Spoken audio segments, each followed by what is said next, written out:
do every time there's a listing or every time we do an open house. We go into the market and we drill for every absentee owner address. And we have letters, well actually, an absentee owner is basically an investor, right?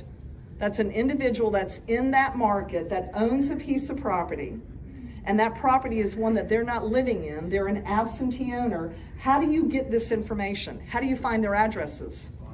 Say it again. Hard to get. It is hard to get. Can you find it on Remind? Yes.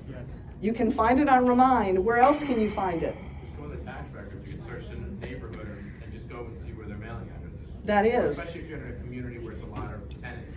Yes. Rent or investment property. Yes. Okay, if you didn't hear what he said, if you don't know how to find absentee owners, if you go into the tax records, there's a registration that shows where they're sending the tax bill.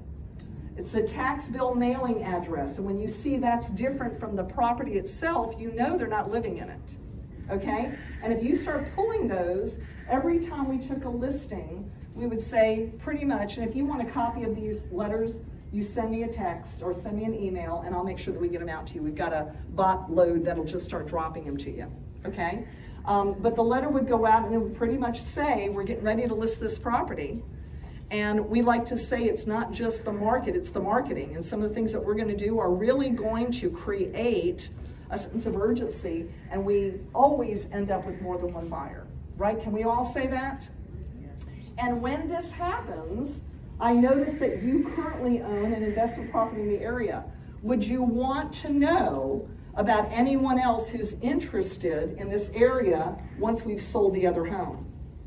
Now, they may not answer, but guess what we're gonna do? We're gonna sell it, and are we gonna send another letter? Right, guess what? I told you we'd do it, and guess what we did? So we thought we'd check again. Are you interested